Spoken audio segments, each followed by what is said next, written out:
Hi friends, welcome to Teja Telugu. Friends, ఈ video main గా తీయడానికి రీజన్ వచ్చేసరికి చాలా మంది ఈ రోజుల్లో వీడియోస్ ఎక్కువ తీస్తారు కదా, అది కూడా మనకి 4K 60 FPS లోని 120 FPS లోని లేకపోతే 4K 24 FPS లోని లేదా 1080 24 FPS లో కానీ ఇట్లా డిఫరెంట్ రిజల్యూషన్స్ లో తీస్తూ ఉంటారు కదా. నేను ఈ వీడియో లాస్ట్ లోని 4K 60 FPS లో కానీ 120 FPS లో షూట్ చేస్తే ఎట్లాంటి SD కార్డ్ తీసుకోవాలి, లేదా 24 FPS లో షూట్ చేస్తే ఎట్లాంటి SD కార్డ్స్ తీసుకోవాలి, 720 లో కానీ 1080 లో తీసుకుంటే ఎట్లాంటి SD కార్డ్స్ తీసుకోవాలి అని చెప్పేసి నేను ఒక టేబుల్ కూడా మెన్షన్ చేసిన, అట్ ద సేమ్ టైం నేను ఎక్స్ప్లెనేషన్ కూడా ఇచ్చాను. ఈ రోజుల్లో కంటెంట్ క్రియేటర్స్ వారి వీడియోస్ ని కొంచెం ప్రీమియం కనిపించడం కోసం GoPros కానీ ఇన్స్టా 360 కానీ డ్రోన్స్ కానీ ఇట్లాంటివి చాలా ఎక్కువగా యూజ్ చేస్తూ ఉంటారు. బట్ ఎన్ని ప్రీమియం కెమెరాస్ కానీ ఎంత ప్రీమియం యాక్సెసరీస్ కొన్నా కూడా when comes to memory card, సరైన మెమరీ కార్డ్ చూస్ చేసుకోకపోతే మనకి ఇంత కష్టపడి వేలు తగిలేట్టు కొన్నా కూడా యూజ్ లేదనమాట. ఎందుకంటే మెమరీ కార్డ్లోని వాటి తలకి రీడ్ అండ్ రైట్ స్పీడ్స్ అని ఎగ్జాక్ట్గా లేకపోతే మనకి అది వేస్ట్ అనమాట. ఈరోజు ఈ వీడియోలోని మన మెమరీ కార్డ్స్ ఎట్లాంటి వాళ్ళు ఎట్లాంటి పర్పసెస్ కోసం ఇలాంటి memory card read and right speeds అనేవి తీసుకోవాలనేది క్లియర్గా చెప్తాను. బిఫోర్ దట్ మనకి మెమరీ కార్డ్ మీద డిఫరెంట్ టర్మ్స్ ఉంటాయి కదా, మనకి నెంబర్స్ కనిపిస్తూ ఉంటాయి. ఈ నెంబర్స్ గురించి కూడా జస్ట్ ఒక గ్లాన్స్లో చెప్తాను, ఎందుకంటే చాలా వీడియోస్ మనం చూస్తూ ఉంటాం. బట్ మీకు క్లియర్గా అంటే ఈ వీడియో చూసిన తర్వాత ఇంకే వీడియో మీరు చూడాల్సిన అవసరం లేదు, అంత క్లియర్గా అయితే చెప్తాను. సో ఒకసారి వీడియో చివరిదాకా చూడండి ఫ్రెండ్స్. నచ్చితే లైక్ చేయండి, షేర్ చేయండి, సబ్స్క్రైబ్ చేయడం మాత్రం మర్చిపోకండి. ఇంక లేట్ చేయకుండా వీడియోలోకి వెళ్ళిపోదాం. Let's go into the video.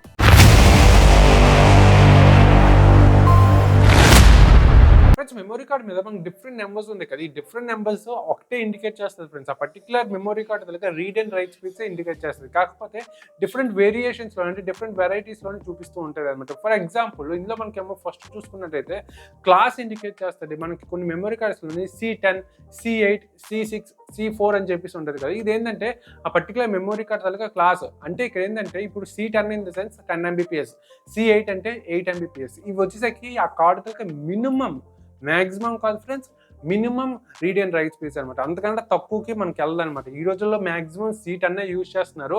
C8, C6, C4, C2 ఇవన్నీ వ్యానిష్ అయిపోయి ఇవన్నీ ఎక్కువగా యూజ్ చేయట్లేదు. ఇది మనకేమో క్లాస్ ఇండికేట్ చేస్తుంది అనమాట. అగైన్ చెప్తున్నాను, ఈ క్లాస్ అనేది minimum read and right speeds ని ఇండికేట్ చేస్తుంది. బట్ కొన్ని మెమరీ కార్డ్స్ లో అఫ్ కోర్స్ మాక్సిమం కూడా చూపిస్తుంది మార్కెటింగ్ లెవెల్స్ కోసం. బట్ మాక్సిమం మెమరీ కార్డ్స్ లో మనకేమో మినిమమే చూపిస్తుంది. ఇప్పుడు నేను చెప్పబోయే ప్రతి ఇండికేషన్స్ కూడా మినిమమే చూపిస్తుంది. ఇన్ కేస్ మనకి సెపరేట్ గా 64 MBPS 212 MBPS ఇలా చూపించినట్టయితే మనకి డైరెక్ట్ గా మెమరీ కార్డ్ మీద చూపిస్తాయి కదా, అవి వచ్చేసరికి మాక్సిమం అనమాట. అండ్ నెక్స్ట్ వచ్చేసరికి మనకేమో UHS అల్ట్రా హై స్పీడ్ అంటారు. మనకి ఇది U లోపల మనకి నెంబర్స్ చూపిస్తాయి. ఇవి ఏంటంటే జస్ట్ మనకి రెండే ఉంటాయి, U1 అండ్ U3 అని ఉంటుంది. U1 ఏంటంటే 10 MBPS ఇండికేట్ చేస్తుంది, U3 అంటే 30 MBPS ఇండికేట్ చేస్తుంది. అంటే ఇవి కూడా మినిమమే. ఇది మనకి ఎక్కువగా ఏంటంటే మనకి U3 మాక్సిమం మనకు కనిపిస్తూ ఉంటుంది. U1 అన్నది మనకి బడ్జెట్ లోని మెమరీ కార్డ్స్, అంటే మనకి 32 GB కానీ లేకపోతే 64 GB కానీ అట్లాంటివి కొంటే ఉంటాయి. కానీ 128, 256, 512 అట్లాంటి వాటిలో మనకి మాక్సిమం U3 ఉంటాయి. మీకు డౌట్ రావచ్చు, మరి C లోపల మనకి నెంబర్స్ ఉన్నాయి అవి అదే ఇండికేట్ చేస్తుంది, U లోపల నెంబర్స్ ఉన్నాయి అవి కూడా అవే ఇండికేట్ చేస్తాయి, మరి దానికి దీనికి డిఫరెన్స్ ఏంటి అని చెప్పేసి. బేసిక్గా ఏంటంటే మనకేమో 10 MBPS వరకు ఉన్నది మాక్సిమం Cతో ఇండికేట్ చేస్తారు. అంటే C10 ఉందని అంటే 10 MBPS. అదే మనకి ఆ పర్టికులర్ మెమరీ కార్డు 30 MBPS ఉంది అని అంటే మనకి C30 ఉండదు, మనకి క్లాసెస్ అనేవి 10 దాకే ఉంటుంది. U3 అని ఇండికేట్ చేస్తుంది అనమాట. C30 కాకుండా U3 ఇండికేట్ చేస్తుంది. కొన్ని మెమరీ కార్డ్స్ లో మనకి బోత్ C10 చూపిస్తుంది, U3 కూడా చూపిస్తుంది. ఇక్కడ ఏం కన్సిడర్ చేయాలంటే ఈ రెండింటిలోని మినిమం రీడ్ రైట్ స్పీడ్స్ అంటే C10 10 MBPS ని కన్సిడర్ చేయాలన్నమాట. ఆ పర్టికులర్ మెమరీ కార్డ్ వాళ్ళకి రీడ్ అండ్ రైట్ స్పీడ్స్ వచ్చాక 10 MBPS. ఈ విధంగా గుర్తుపెట్టుకోవాలి. ఆఫ్టర్ 10 మనకి మాక్సిమం U3 ఉంటుంది. అంటే స్పేస్ ఆక్యుపై చేయకుండా ఉండటం కోసం మనకి క్లాసెస్ తీసేసి జస్ట్ U3 చూపిస్తారు. ఇన్ కేస్ ఆ పర్టికులర్ మెమరీ కార్డ్ కానీ 10 MBPS స్పీడ్ ఉంటే మనకేమో C10 చూపిస్తారు, U1 రెండు చూపిస్తారు అనమాట. U1 అంటే 10 MBPS, C10 అనేది కూడా 10 MBPS. ఈ విషయం మీరు గుర్తుపెట్టుకోవాలి. అండ్ నెక్స్ట్ వచ్చేసరికి కొన్ని మెమరీ కార్డ్స్ లో, అన్నిట్లో కాదు, కొన్ని మెమరీ కార్డ్స్ లో మనకి V పక్కన V6, V10, V30, V90 అని చెప్పేసి కనిపిస్తూ ఉంటాయి కదా. వీటి మీనింగ్ ఏంటి అని అంటే ఆ పర్టికులర్ మెమరీ కార్డ్ తలక read and right speeds of particular video అనమాట. ఇది చాలా ఇంపార్టెంట్. ఎస్పెషల్లీ ఎవరైతే డ్రోన్స్, ఇన్స్టా 360, యాక్షన్ కెమెరాస్ గట్రా యూజ్ చేస్తారు కదా, వీళ్ళకి చాలా ఇంపార్టెంట్. మనకి V10 in the sense 10 MBPS, V30 in the sense 30 MBPS, V60 in the sense 60 Mbps, V90 in the sense 90 Mbps. ఈ విధంగా డిరైవ్ చేస్తారనమాట. మ్యాక్సిమం ఈ రోజుల్లో మనకి కనిపించేది V10 కనిపిస్తుంది అనమాట. V30 కొంచెం ప్రీమియంగా ఉంటుంది. అంటే వీటి తాలూకా పర్పస్ ఏంది, ఏవేవి ఎక్కడెక్కడ యూజ్ చేస్తారు వీడియో చివరిలో చెప్తాను. వీడియో చివరి దాకా చూడండి. అండ్ నెక్స్ట్ వచ్చేసరికి మనకి కొన్ని మెమరీ కార్డ్స్లోని A1 అండ్ A2 అని ఇండికేట్ చేస్తుంది. ఇవేంటంటే బేసిక్గా యాప్ పెర్ఫార్మెన్స్ క్లాస్ అని చెప్పేసి అంటారు. ఇవేంటంటే మనకి కెమెరాస్లో కానీ, యాక్షన్ కెమెరాస్, డ్రోన్స్లో ఇవి యూజ్ చేయరు. ఓన్లీ మొబైల్స్లోనే యూజ్ చేస్తారు. దీని మీనింగ్ ఏంటంటే మనకి A1, A2 రెండే ఉంటాయి, రెండు క్లాస్లో ఉంటాయి ఇందులోని.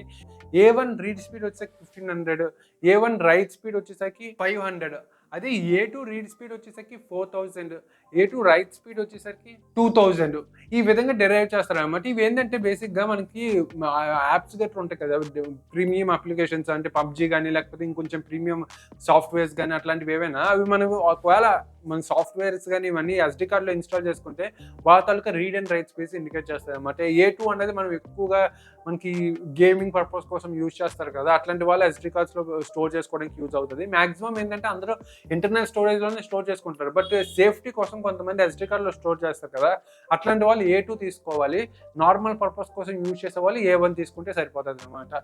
ఇప్పుడు నెక్స్ట్ వచ్చేసరికి ఏ పర్పస్ కోసం ఏ మెమరీ కార్డ్స్ యూజ్ చేసుకుంటే బెస్ట్. ఇక్కడ ఎక్కువగా ఏంటంటే మనకి ఉంది కదా, అంటే వీడియో ఫార్మాట్స్ ఉన్నాయి కదా, అవే ఎక్కువగా యూజ్ చేయాలి. అండ్ UHSలో వచ్చేసరికి మనకి ఎక్కువగా U3 ఎక్కువగా యూజ్ అవుతుంది. అది ఓబియస్గా జరిగేది. బట్ ఇక్కడ వీడియోస్ గురించి నేను కన్సిడర్ చేస్తున్నాను. ఎందుకంటే మనకి యాక్షన్ కెమెరాస్లో కానీ, డ్రోన్స్లో కానీ, ఇన్స్టా 360లో కానీ మాక్సిమం వీడియోస్ షూట్ చేస్తాం కాబట్టి వీడియో కెమెరాస్నే చూస్ చేసుకోవాలి. ఇక్కడ మీకు ఏంటంటే ఒక టేబుల్ ప్లేస్ చేసింది చూడండి. ఈ టేబుల్ మీద మీకు వీడియో క్లాస్ 6 చూపిస్తుంది, V6 అని చూపిస్తుంది కదా. ఇక్కడ పక్కన మనకి దాని తర్వాత బెస్ట్ ఫర్ అని చెప్పేసి అక్కడ రాసి ఉంది. మనకి ఏంటంటే అవి 720 కానీ 1080pలో కానీ మనం ఏమైనా వీడియో షూట్ చేస్తున్నట్టయితే, అది కూడా ఏంది అక్కడ మెన్షన్ చేయలేదు కానీ 24 FPSలో కానీ 25 FPSలో కానీ షూట్ చేసినట్టయితే మనకి V6 చాలు, అందుకంటే ఎక్కువగా అవసరం లేదు. వీటిలో ఏంటంటే మనం 4K కూడా షూట్ చేసుకోవచ్చు, కానీ కొంచెం రీడ్ అండ్ రైట్ స్పీడ్ అనేది కొంచెం తక్కువగా ఉంటుంది, స్లోగా ఉంటుంది. బట్ మనకు కొంచెం ప్రీమియంగా కావాలి అని అంటే మనకి V10 యూజ్ చేస్తాము. V10 వచ్చేసరికి ఏంటంటే మనకేమో 720, 1080లోని, 4Kలోని మూడిట్లోని రికార్డ్ అవుతుంది. అట్ ద సేమ్ టైం ఇది కూడా 25 FPSలో రికార్డ్ అవుతుంది. బట్ దీని తర్వాత read and right speeds V10 10 Mbps speed కాబట్టి కొంచెం స్పీడ్గా ఉంటుంది V6తో కంపేర్ చేసుకుంటే. ఇది మనకి మ్యాక్సిమం V10 అనేది మనకి ఎక్కువగా కనిపిస్తుంది బడ్జెట్లో. శాంసంగ్లో అవ్వచ్చు, శాండిస్క్లో అవ్వచ్చు, లేదా కింగ్స్టాన్లో అవ్వచ్చు, ఎక్కువగా ఇవే సేల్ అవుతాయి. ఎందుకంటే ఇవి బడ్జెట్లోనే బెస్ట్ మెమరీ కార్డ్స్.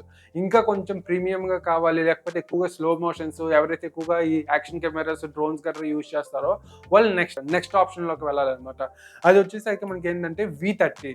ఇది కొంచెం కాస్ట్లీగా ఉంటుంది. ఇది మనకి 1080pలోని, 4Kలోని మనకి 60, 120 FPSలో షూట్ అవుతుంది. అంటే స్లో మోషన్ వీడియోస్ గట్రా తీయడానికి గట్రా యూజ్ అవుతుంది. నేను ఇప్పుడు చెప్పబోయే DSLRs కూడా మెన్షన్ చేస్తున్నాను. యాక్చువల్గా నేను మెన్షన్ చేయట్లేదు కానీ DSLRs కూడా యూజ్ అవుతుంది. ఇక్కడ ఏంటంటే మనం 60 కానీ 120 FPSలో కానీ షూట్ చేసినట్టయితే మాక్సిమం V30 ఉండేలా చూసుకోండి. V10 అనేది అసలు కన్సిడర్ చేసుకోకండి. అండ్ నెక్స్ట్ వచ్చేసరికి మనకి V60 అండ్ V90 ఇవి వచ్చేసరికి మనకి ఏంటంటే 8Kలో షూట్ అవుతుంది అన్నమాట. 8Kలోని 60 FPSలో కానీ 8K 120 FPSలో షూట్ చేయడానికి ఇవి ఎక్కువగా యూజ్ అవుతుంది. V60, V90 ఇవి ఏంటంటే చాలా కాస్ట్లీగా ఉంటాయి. మనకు ఒక్కొక్కటి 5,000, 6,000 ఖర్చు పెట్టాల్సి వస్తుంది ఓన్లీ మెమరీ కార్డ్ కోసం. అంత ఎక్కువగా ఎవరు ఇన్వెస్ట్ చేయరు. ఎవరైతే అంటే ఎక్కువగా పైసలు ఉన్న వాళ్ళు గట్రా ఇన్వెస్ట్ చేయొచ్చు, కానీ లేకపోతే ఎక్కువగా మ్యాక్సిమం ఇన్వెస్ట్ చేయరు. ఇవి కూడా ఏంటంటే మనకు తక్కువ మెమరీ కార్డ్స్లో ఉంటాయి. మినిమం 256 ఉంటుంది అనమాట. V60లోని V90 కానీ మనకేమో 64 కానీ 64 GB అట్లాంటివి ఏవి ఉండవు. తక్కువ మెమరీస్ ఉండవు, ఎక్కువ మెమరీసే ఉంటాయి. ఈ విధంగా అయితే ఉంటాయి. అండ్ నెక్స్ట్ వచ్చేసరికి కంపెనీస్ విషయంకి వచ్చేసరికి ఏ కంపెనీ ఏ బ్రాండ్స్కి మెమరీ కార్డ్స్ తీసుకుంటే బెస్ట్ అనేసి చాలా మంది అడుగుతారు. మాక్సిమం ఏంటంటే SD కార్డ్స్లోని మనకి ఓన్లీ శాండిస్క్ అండ్ సామ్సంగ్ ఈ రెండే బెస్ట్ ఫ్రెండ్స్. ఇంకేవి తీసుకోకండి. చాలా మంది కింగ్స్టాన్ కానీ సెలెక్ట్ చేస్తారు, లేకపోతే లక్సర్ అని చెప్పేసి. కొంతమంది ఏంటంటే మనకి వెస్టర్న్ డిజిటల్ యూజ్ చేస్తారు. ఇవేవి యూజ్ చేయకండి ఫ్రెండ్స్, ఇవన్నీ వేస్టే. ఇవేవి కూడా మనకేమో కరప్ట్ అయిపోవడం కానీ, లేకపోతే ఏవైనా ఇష్యూస్ వచ్చేయడం కానీ జరుగుతాయి. మ్యాక్సిమం శాండిస్క్ లేదా కొంచెం డబ్బులు ఉన్న వాళ్ళు శాంసంగ్, ఎందుకంటే శాంసంగ్ కొంచెం కాస్ట్ ఎక్కువగా ఉంటుంది శాండిస్క్తో కంపేర్ చేసుకుంటే. ఈ రెండే తీసుకోండి, ఇంకేవి తీసుకోకండి. వీటి తలక లింక్స్ నేను కింద డిస్క్రిప్షన్లో పెట్టాను. ఎవరైనా ఇంట్రెస్ట్ ఉంటే వెళ్ళి పర్చేస్ చేసుకోండి ఫ్రెండ్స్. హోప్ ఈ వీడియోతోని మీకు ఏ మెమరీ కార్డ్ తీసుకోవాలో ఒక క్లారిటీ అయితే ఉందనుకుంటున్నా. ఈ వీడియో కానీ నచ్చినట్లయితే షేర్ చేయండి, సబ్స్క్రైబ్ చేయడం మాత్రం మర్చిపోకండి. Thanks for watching. See you in next video. Bye.